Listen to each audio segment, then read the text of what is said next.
Welcome to Thinking Deeper by 6-7. Good to be here. So today we are attempting something pretty ambitious. We're going to try and track a huge shift in how humans think. A massive shift. Yeah, we're starting in a world, Bronze Age world, where people were genuinely worshiping mermen. I mean, actual fish gods. Right.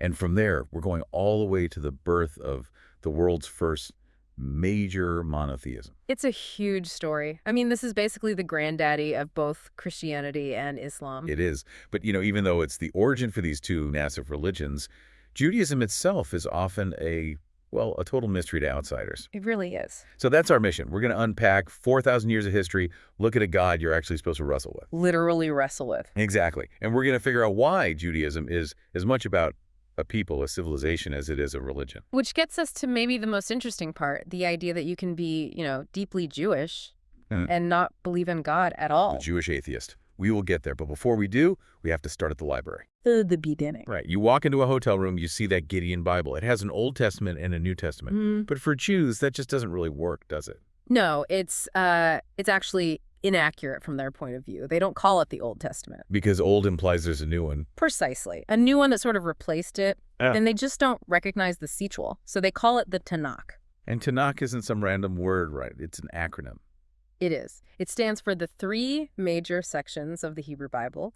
You've got T for Torah, N for Nevi'im, and K for Ketuvim. Okay, and the real heavyweight there is the T, the Torah. The Torah is the sacred core. It's the first 5 books, Genesis, Exodus, Leviticus, Numbers, and Deuteronomy. This isn't just a story, it's like the Constitution. And the narrative of that Constitution, it starts off really wide, right? Creation of the universe in 6 days, God rests on the 7th.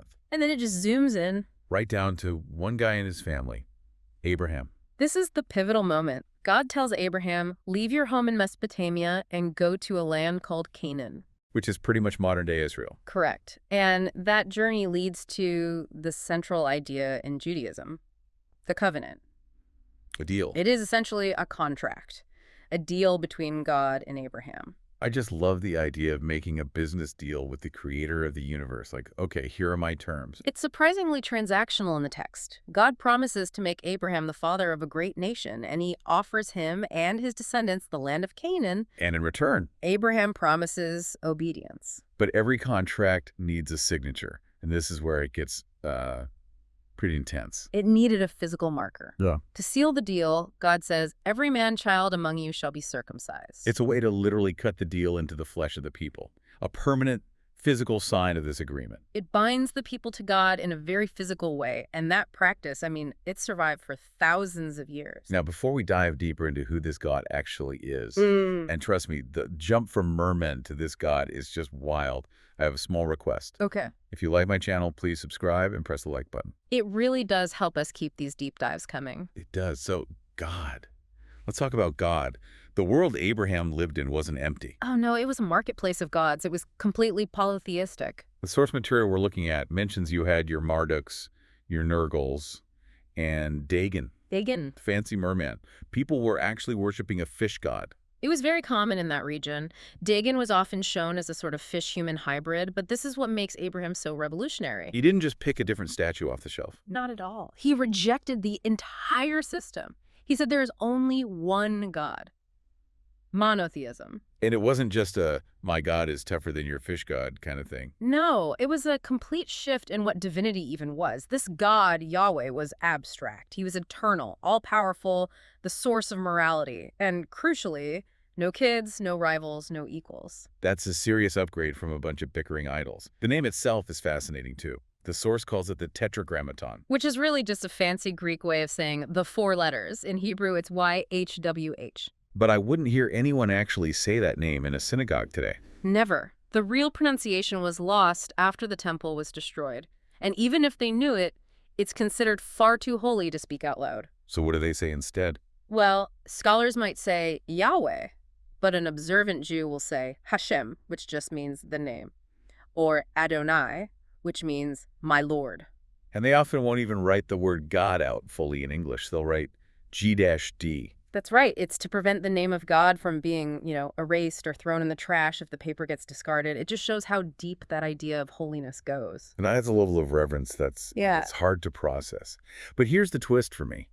You have this all-powerful, unnameable God. Mm.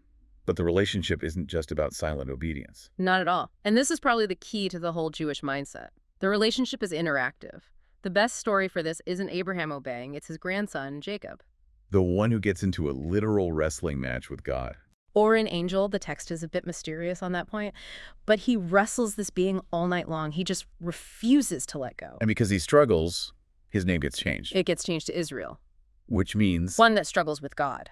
That's unbelievable. The name for the entire people is based on the act of wrestling with the divine. Exactly. It tells you right there that faith isn't meant to be passive submission. It's an active relationship. You question, you argue, you struggle. That's built right into the name. The children of Israel. Which brings us to a really complicated idea. If the identity is about this struggle and this peoplehood, Yeah. do you even have to believe in God to be Jewish? And this is where Judaism is so different from, say, Christianity or Islam. The source is very clear on this. Judaism is a religion, yes, but it's also a people, a nation, a culture, a civilization. So it's not just a checklist of things you have to believe. Not at all. And that's how you get the Jewish atheists. Which sounds like a complete contradiction. Like, hi, I don't believe in God, but I'm part of this religion. But it works because being Jewish is about belonging to the tribe, the children of Israel. It's about the shared history and the culture. You can struggle with God to the point of rejecting the supernatural idea entirely and still be 100% part of the Jewish people. The source we're using even explicitly calls out Jewish atheists and agnostics. Right, because traditionally you're born into it. If your mother is Jewish, you are Jewish. It's almost like a citizenship. You can disagree with the government, in this case God, but you're still a citizen of the nation. And within that nation, there's a huge range of belief. Oh, a massive spectrum. On one end, you have Orthodox or Hasidic Jews who believe the Torah is the direct, literal word of God. They're the ones with the distinctive fashion, right? Yeah. The black hats and coats. Yes, which our source notes has been stolen by hipsters. Fashion comes and goes. It does. But then on the other end, you have Reform and Reconstructionist Jews. Some of them might not believe in a supernatural God at all. For them, the rituals are more about cultural heritage or evolving traditions. And that diversity isn't just theological, it's ethnic as well. Absolutely. Judaism is not a race. You have Black Jews, Asian Jews, white Jews. But the source points to two major cultural groups that formed in the diaspora, Ashkenazi and Sephardi. This is the Yiddish versus Ladino split, right? Exactly. Ashkenazi Jews are from Central and Eastern Europe. They spoke Yiddish, which is a mix of German and Hebrew. That's where we get words like bagel and chutzpah. And schmaltz herring. Can't forget the food. And then you have the Sephardi Jews from Spain and the Mediterranean. They spoke Ladino, a mix of Old Spanish and Hebrew, and they eat things like couscous. The source mentioned, though, that Ladino is in danger of going extinct. It is, which is a linguistic tragedy. But it just shows you how broad the diaspora was. These communities were scattered all over the world. And scattered is the perfect word to get into the history, because it is just this constant cycle of exile and return. It's the absolute heartbeat of Jewish history. It starts with slavery in Egypt. Moses, let my people go. They wander in the desert. They get to Mount Sinai. And that's where they get the law. And not just the 10 Commandments. We're talking 613 commandments, covering everything from murder to what you can eat. They finally get to the Promised Land. They set up a kingdom. Solomon builds the great holy temple in Jerusalem, but then it falls apart. A civil war, basically. The kingdom splits in two, Israel in the north and Judah in the south. And I did not know this. The northern kingdom just gets wiped off the map. Conquered by the Assyrians. They become the lost tribes of Israel. They just vanish. But the south, Judah, hangs on for a while longer. That's where we get the name. Exactly. Jews and Judaism come from the kingdom of Judah. But they weren't safe for long either. The Babylonians show up, smash the temple, and haul everyone off to Babylon. That was the first major destruction in 586 BCE, a devastating moment. For most ancient people, when your temple is destroyed, your god dies. But the Jews adapted. They made their faith portable. Then comes a plot twist. Cyrus the Great, The emperor of Persia, who, the source notes, had a cool hat. a very cool hat. He conquers Babylon and actually lets the Jews go back home and rebuild their temple. But the sequel is never quite as good. The Romans eventually show up and they destroy it all over again in 70 CE. And that's what kicks off the big one, the diaspora, the 2,000-year dispersion of Jews across the globe, where they often face terrible persecution. And our source material sort of fast forwards to the end of that specific exile timeline, to 1947 and 1948. Right. The partitioning of Palestine and the creation of the State of Israel. The whole history is just a story of incredible resilience. To keep an identity for 2 millennia without a homeland is, it's just statistically impossible. So with all that suffering in history, you'd think the afterlife would be a huge focus. Yeah. You know, this life was tough, but heaven will be great. But that's not the case. It's one of the biggest surprises for people. The Hebrew Bible barely talks about heaven or hell. It mentions Sheol, but that's about it. And Sheol is just this vague, shadowy underworld. It's not a detailed system of reward and punishment like in other faiths. So the focus is on the here and now. Precisely. Because the afterlife is such an unknown, the real emphasis is on this life, on the actions you take in this world. Which is where tzedakah comes in. Yes. People translate it as charity, but it really means justice. The source mentions that commandment to leave the corners of your field unharvested for the poor. That's not a nice suggestion. It's an obligation to bring justice to the world. Okay, so what about the Messiah? If the goal isn't to get to heaven, what's the Messiah supposed to do? In Judaism, the Messiah is a human leader, a king, really, who is meant to come and usher in a messianic era on earth. And he has a pretty big to-do list. Oh, yeah. Rebuild the temple and all war, hunger, and suffering for everyone. And since we definitely still have war and hunger. The Jewish perspective is pretty clear. The Messiah obviously hasn't come yet. That's the fundamental split with Christianity. There's also the resurrection part of it. Right. The belief that when the Messiah finally arrives, the dead will be resurrected.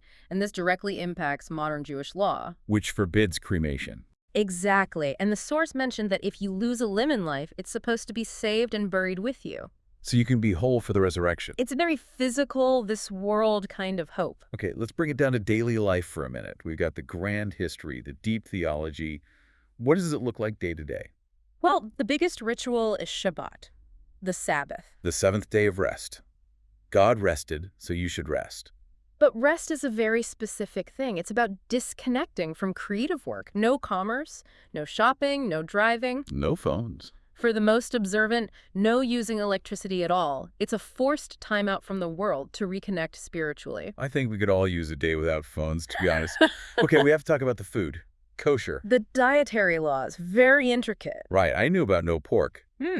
But the rules are so specific. For a land animal to be kosher, it has to meet 2 criteria. It must chew its cud, and it has to have a cloven or split hoof. And the source gave us a very vivid description of what cud is. It is. It's that cycle of chewing food, swallowing it, regurgitating it, and then chewing it again. Lovely. So cows and sheep are in. Yeah. But pigs, they have the split hoof, but they don't chew the cud, so they're out. Exactly. Also, no shellfish, no birds of prey, and absolutely no blood. Why no blood? Because blood is seen as the life force. It Yeah. has to be completely drained from the meat. So you're not getting a rare steak at a kosher deli. Definitely not. Yeah. And the hub for all this community life, especially since the temple was destroyed, is the synagogue. Where you see the rabbi, the Torah scrolls, Yeah, and a lot of hats. the kippah or yarmulke. It's a sign of respect. The idea is that there's always something above you, namely God, so you cover your head. And what about the long side curls you sometimes see? Those are called payot. That comes from a direct command in the Torah not to round the corners of your heads. And how you interpret what corners means is open for debate. And that's the whole point. The debate, the interpretation. We talked about the Torah, but there's also the Talmud. It's a giant collection of arguments. It's millions of words of rabbis from across centuries arguing with each other over what the law means. It's not just a rule book. It's a record of the entire conversation. Which brings it all back to that core identity. Israel, the one who struggles. It just paints this picture of a tradition that seems to value the question almost as much as the answer. I think that's the perfect summary. Judaism really did shape monotheism for a huge part of the world, but it kept this unique internal engine of argument and struggle as a holy act. So we went from mermen to monotheism, from an ancient covenant cut into flesh to modern atheists who still feel part of the tribe. It's a lot. It is, but if you take one thing from it all, it's that this is a faith of action and belonging focused on making this world better, not just waiting for the next one. So here's a final thought to leave you with. We talked about the name Israel, meaning wrestling with God. If the very definition of the faith is that struggle, the questioning, the debating, not just blind acceptance, then does that mean the Jewish atheist we discussed? Hmm. The person who struggles with the very existence of God is maybe practicing the tradition in the most authentic way possible. That is a very provocative question. Something to chew on. Thanks for listening to Thinking Deeper by 6-7. Until next time.